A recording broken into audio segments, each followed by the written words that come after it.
अब टाइम नहीं है। अब टाइम अपनी बका के लिए, हमारी औलाद के भविष्य के लिए लड़ने का टाइम है।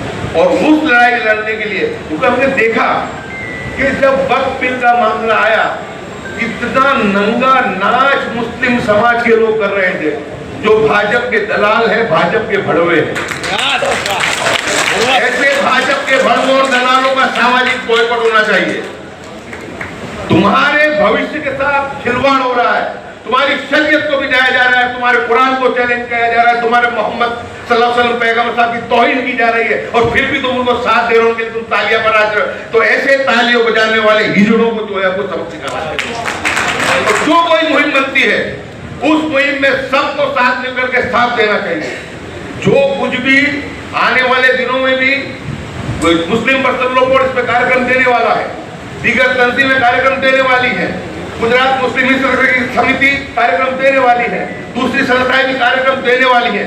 हम अकेले कुछ नहीं कर सकते जब तक आप लोगों का साथ और ताउन नहीं मिले।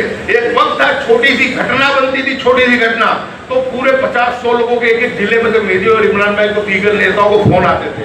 आज ऐसी पोजीशन है, इतना डरा हुआ है समाज, इतना सहमा हुआ है समाज कि जो जिम्मेदार मेन लोग हैं वो तो बिल्कुल दज्जाल बाजू पे हो गए। छोटे यानी जिसमें जुल्म हुआ है, जो मजलूम है वो अकेला नहीं जाता है। तो हमारी जिम्मेदारी है हर जिले में, हर तालुकों में जहां कोई भी ऐसी घटना बनती हो जुल्म की, अत्याचार की, उसके साथ जो जिम्मेदार है उनको हमको उसका साथ देना चाहिए, उनके साथ कंधे से कंधा मिला करके हमको खड़े रहना चाहिए। और हमको जो हमारी लीगल टीम है, हमारे जो मुल्ला हजरात है, उनको भी मिल करके साथ में इस काम को अंजाम देने में बात को आगे बढ़ाना चाहिए। लेकिन सबसे पहले अब जो सवाल है वो सवाल है एकता, ईमानदारी का, इखलास का।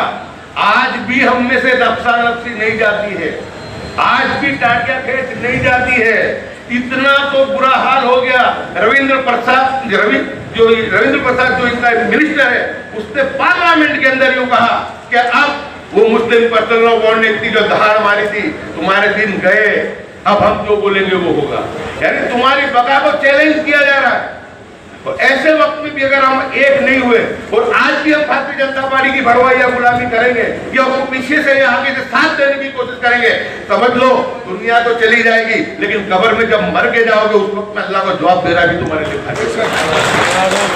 आज ये मौका है कि साजिशें पूरी दुनिया में बन रही है। सिर्फ हिंदुस्तान में हम परेशान नहीं है, चाहे फलस्तीन हो, चाहे लीबिया हो, चाहे सीरिया हो, लेकिन हर जगह पूरी दुनिया की सड़कें खून से हमारे रंगी पड़ी है।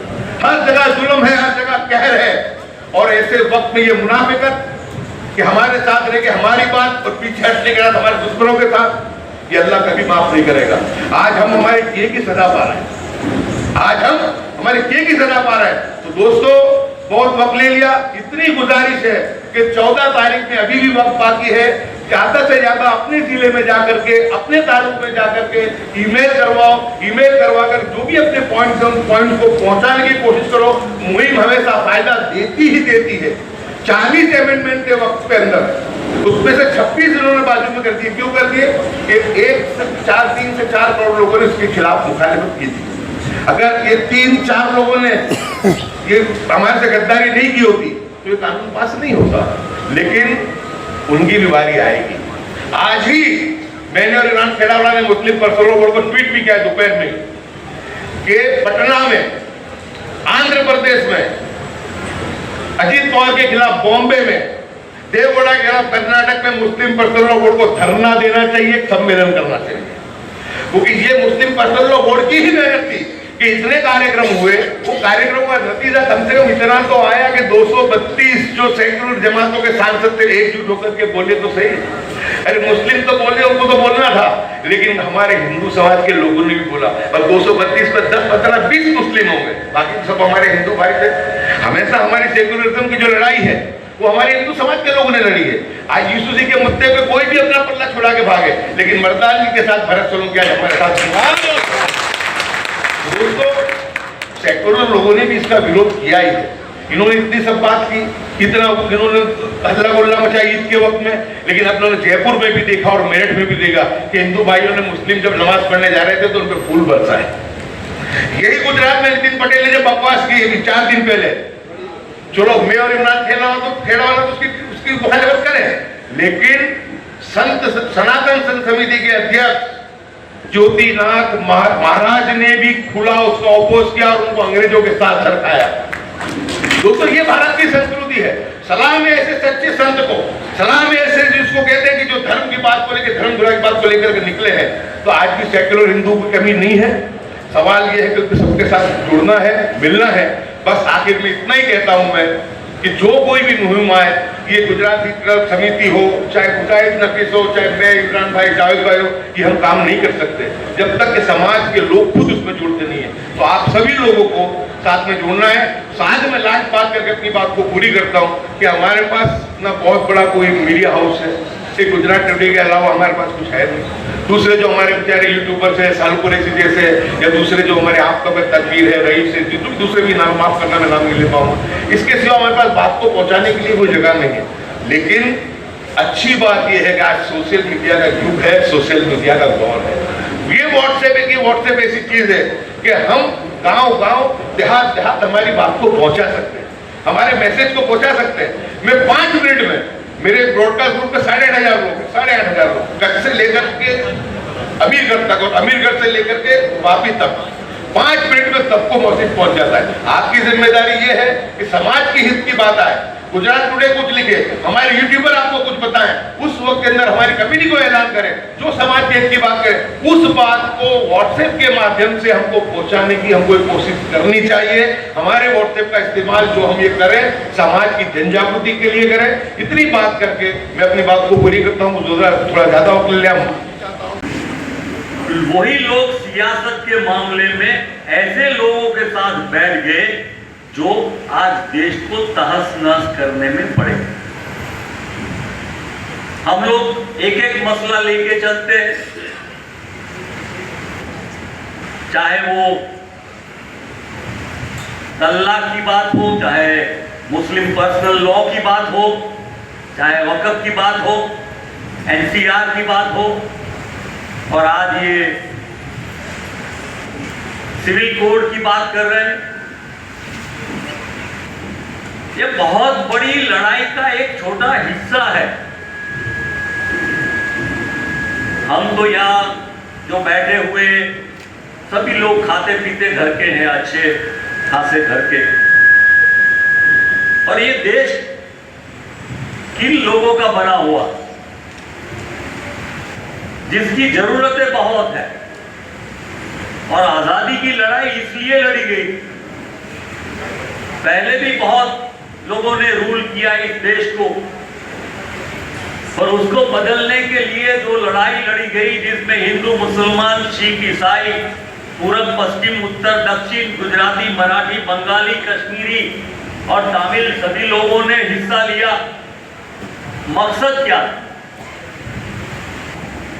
देश के लोगों को आबाद करना, गुलामी की जंजीरों से मुक्त करना, अपने जीवन की जो रिचुअल्स है, ट्रेडिशन है, डाइवर्सिटीज जो है, उसको बचा के रखना।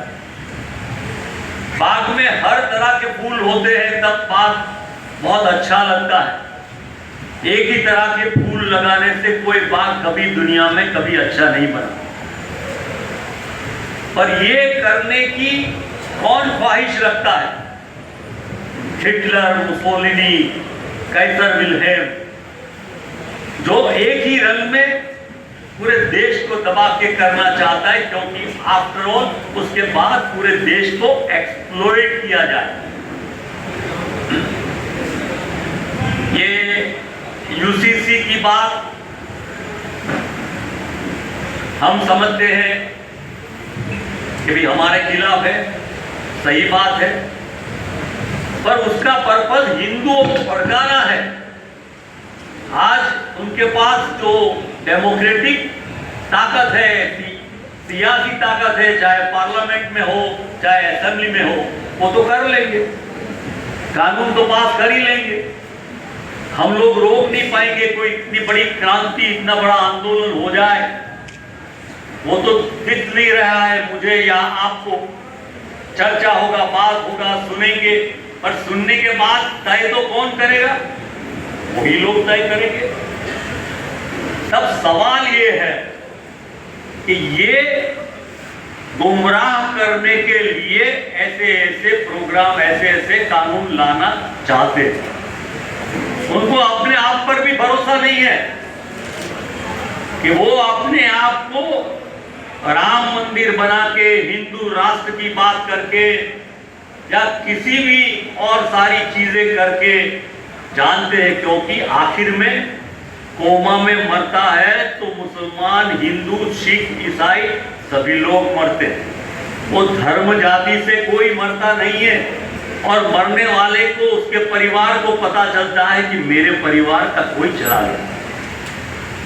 अब जब जनता जान जाती है तो ऐसी सियासतें कभी नहीं टिकती, वो अपने आप जनता इसको उखाड़ के फेंक देती।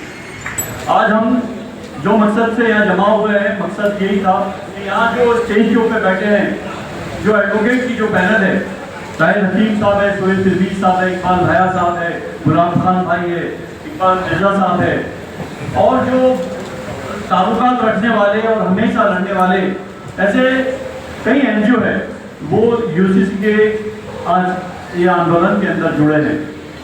खास करके यासू भाई ने तफसील से बता दिया कि कल हम सूरत गए थे और सूरत के अंदर भी यही बात की कि गुजरात हित रक्षक समिति, पूरे गुजरात का जिस तरह से तमाम समाज के लोग जुड़े हुए हैं कि हित रक्षक समिति के अंदर इनको आपको बुलाना चाहिए।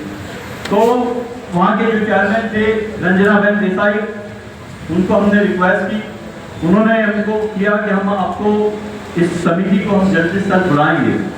खास करके आज हम सब फिक्रमंद है कि यूसीसी के बारे में ताहिर हकीम साहब ने सब बता दिया, शोएब सिद्दीकी साहब बैठे हैं वो भी बताएंगे, लेकिन ये आरएसएस का एजेंडा है जो पूरे देश के अंदर और गुजरात के अंदर जिस तरह से मुस्लिम समाज को टारगेट बना के जो चलते हैं, वो एजेंडा का एक तरीका है।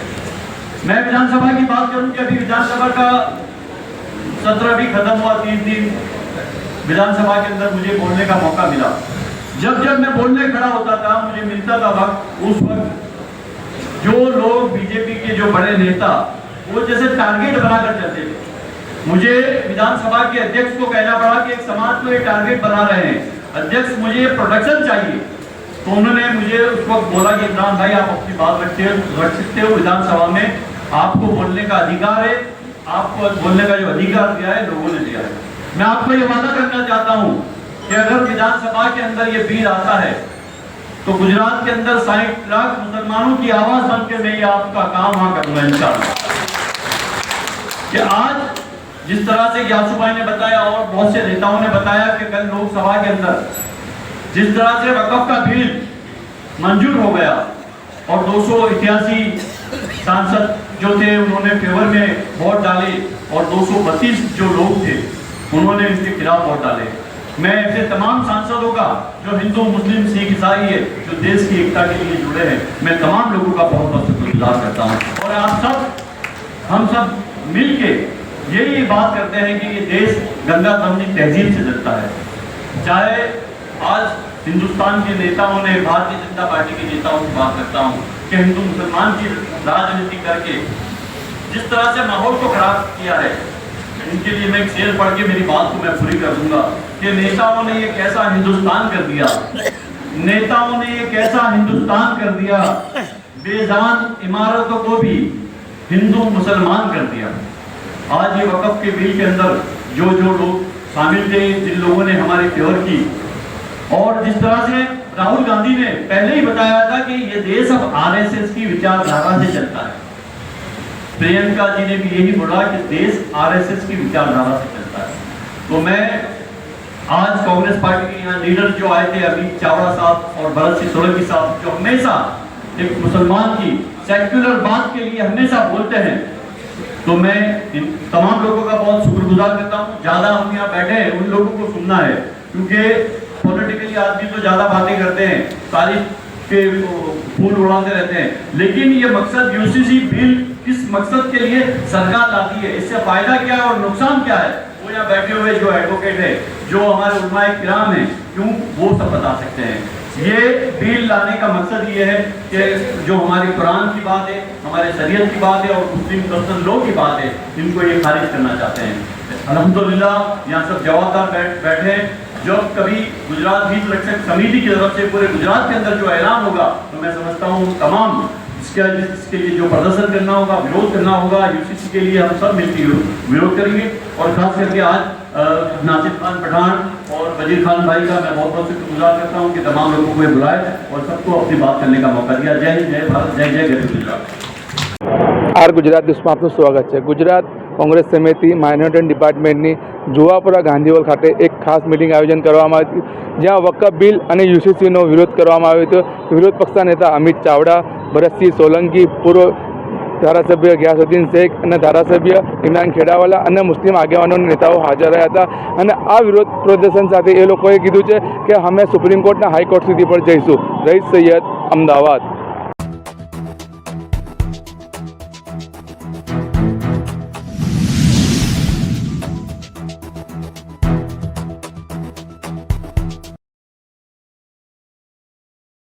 हो सकता है कि वो ये भी मानते हो कि ये करने से उनको नुकसान होगा, क्योंकि आज माहौल ऐसा हो गया है कि मुसलमान के बारे में बात करना, मुसलमान के हक के बिल को लेकर आज जो प्रोग्राम का इनका किया गया था माइनॉरिटी कांग्रेस की तरफ से, क्या कहेंगे आप वक्त बिल पर? वक्त बिल पर जिस तरह से भारतीय जनता पार्टी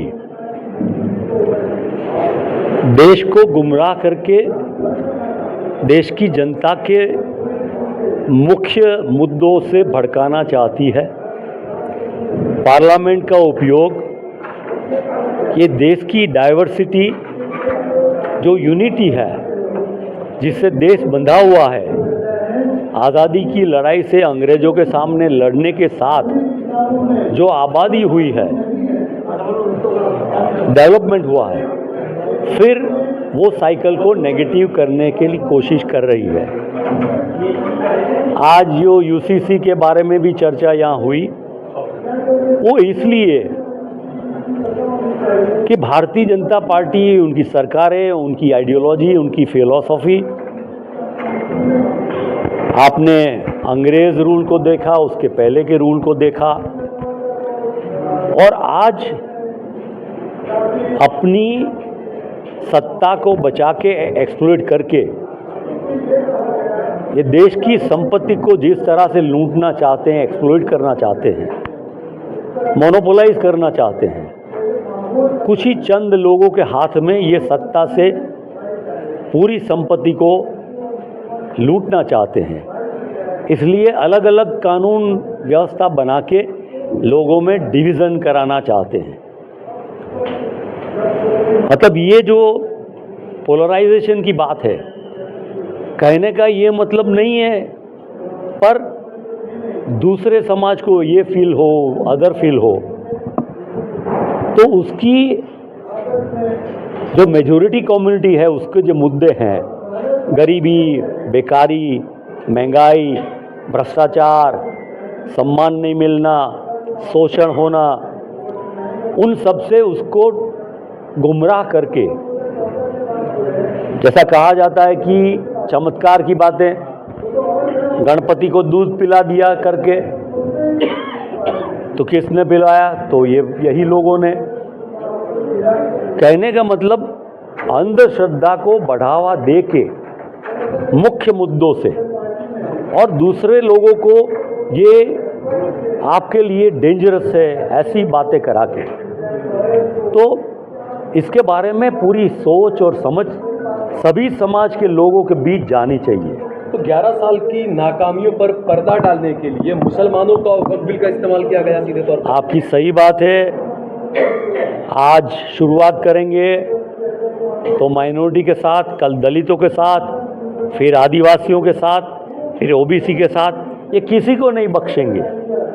इनका काम है 5-10% लोग इस देश को रूल करें, इसकी संपत्ति को लूटे, इसका एंजॉय करें, लेकिन उसके पर एक लेयर पैकेजिंग जो बनाना है वो डेमोक्रेसी का बनाना है, अच्छाई का बताना है, धर्म संस्कार का बनाना है, और दिखाना है कि वो बहुत सारे अच्छी सियासत देश में चला रहे हैं, ऐसी बातें करना चाहते हैं। अच्छा, दूसरा, जिस तरीके से किसानों के लिए जो बिल लेकर आए थे, किसान सड़कों पर उतरा और वो बिल वापस लेने पड़े आखिरकार सरकार को, तो मुसलमान सड़कों पर नहीं आ पा रहा है, भय का माहौल है, डर का माहौल है, क्या कहेंगे इसके लिए आप? देखिए, मुझे लगता है सवाल मुसलमान के अकेले की लड़ाई का नहीं है, ये सेक्युलर बात है, डाइवर्सिटी की बात है, हमारी ट्रेडिशंस की बात है, और हर कम्युनिटी, मज़हब और कौम जाति के लोगों की, आदिवासी की अलग स्टाइल है, हमारे ओबीसी लोगों की अलग स्टाइल है, दूसरे लोगों की अलग स्टाइल है।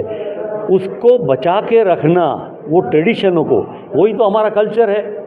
मोनोपोलाइज करके एक ही रंग में पूरे सभी लोगों को रंग देने से क्या लोग खुश हो जाएंगे, या अच्छा हो जाएगा, या सुखी हो जाएंगे? महंगाई कम हो जाएगी, बेरोजगारी कम हो जाएगी, उनका जीवन बदल जाएगा, लिविंग स्टैंडर्ड में फ़र्क आ जाएगा? ऐसा नहीं होगा। पर ये करना इसलिए चाहते हैं कि अंग्रेज़ से भी ये लोग, मुझे लगता है, ज़्यादा डेंजरस है।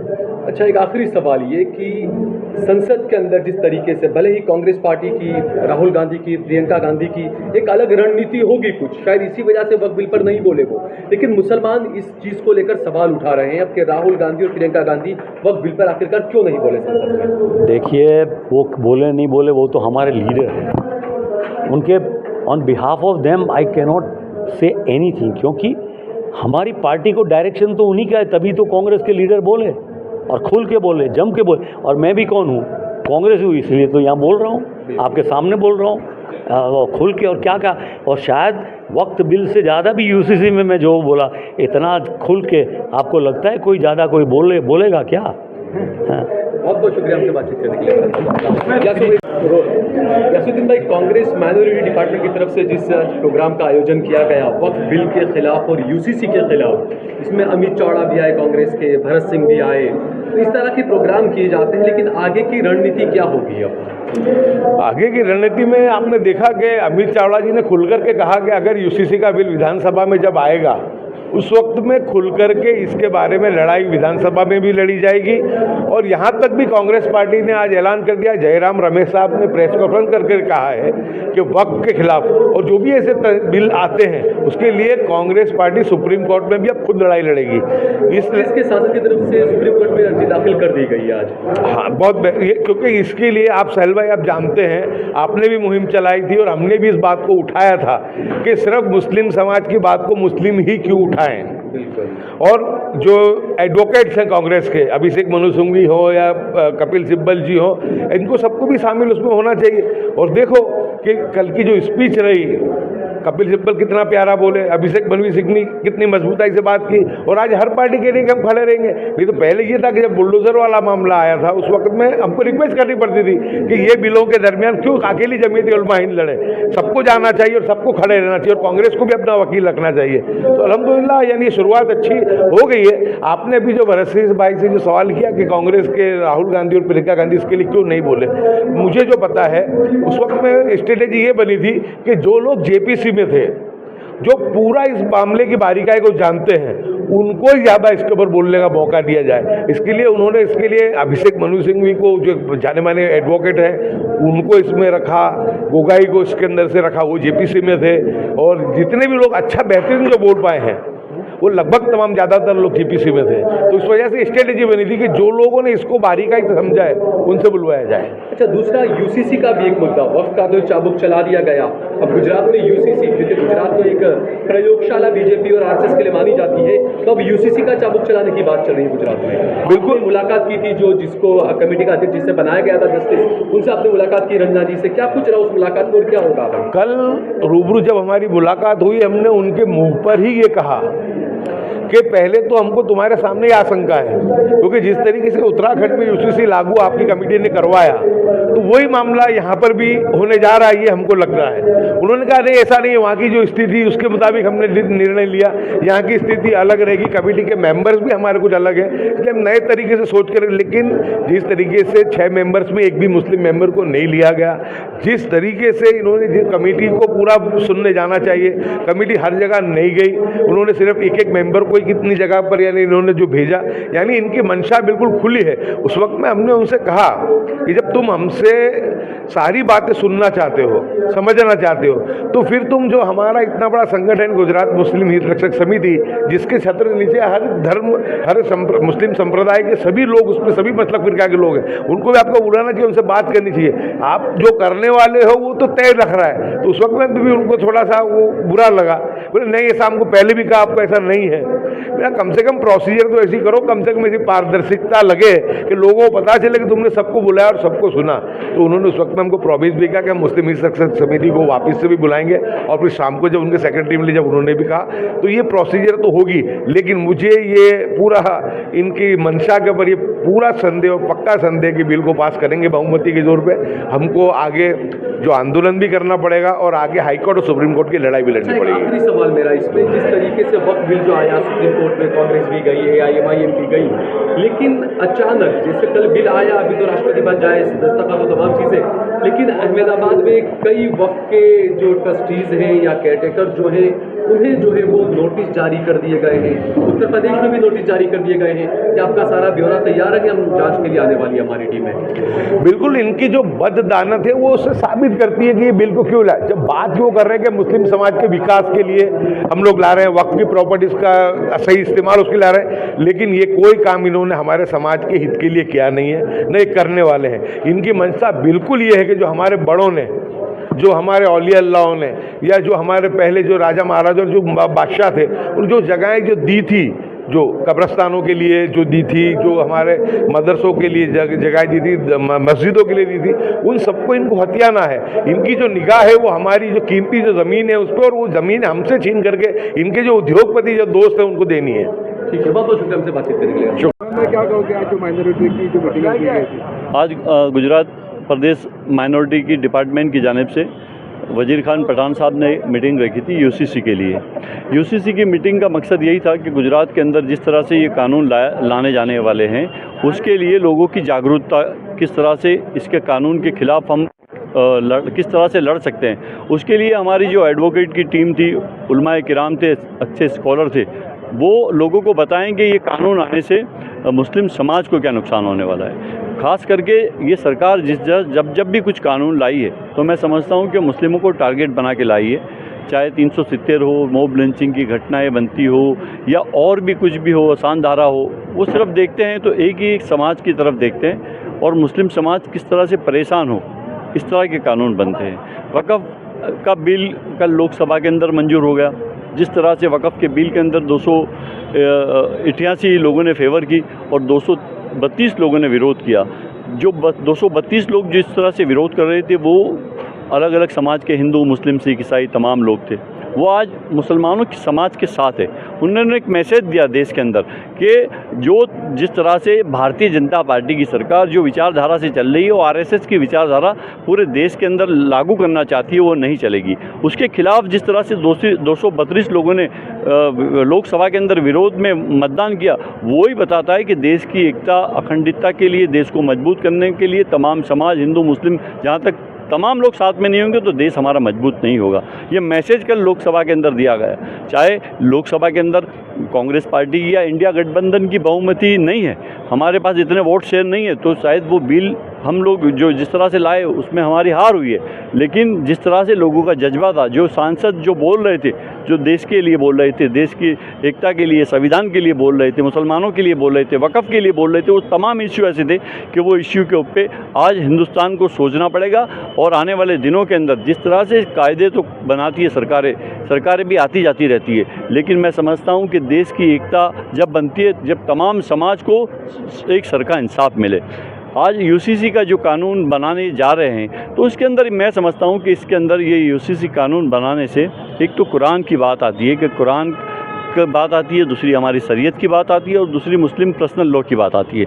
मुस्लिम पर्सनल लॉ ने जो कानून बनाया 1450 साल से देश के अंदर और पूरी दुनिया के अंदर जो इस्लामिक कानून है, इस्लामिक जो शरीयत के मुताबिक जो हमारे मुसलमान जिसको हम जो मानते हैं, वो शरीयत के मुताबिक चलता है। चाहे निकाह की बात हो, चाहे तलाक़ की बात हो, या मिल्कत के अंदर कोई वसीयत की बात हो, वो इस्लाम के कानून के मुताबिक होता है। इस्लाम ने पहले से ही जिसको सूद हराम कर दिया कि ब्याज हराम है, वो 1400 साल पहले हमारे नबी ने कह दिया था कि ब्याज हमारे लिए देना भी हराम है, लेना भी हराम है।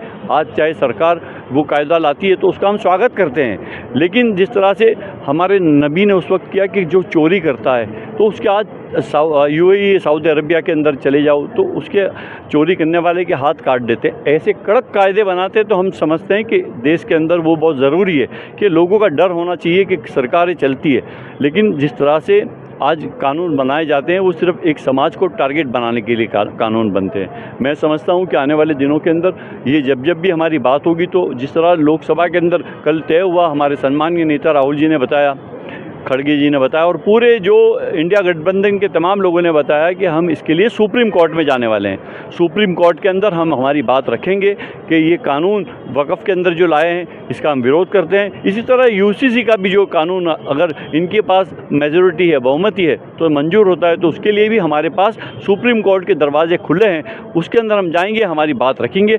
देश को जो तोड़ने की बात करेगा वो कभी नहीं चलेगा। ये देश तमाम लोगों की एकता से जुड़ा है, गंगा जमनी तहजीब से जुड़ा है और यहाँ तमाम हिंदू, मुस्लिम, ईसाई तमाम लोग आज मिलजुल के रहते हैं। उसके अंदर नफ़रत जो डालने की कोशिश करते हैं वो कभी भी लोग बर्दाश्त नहीं करेंगे।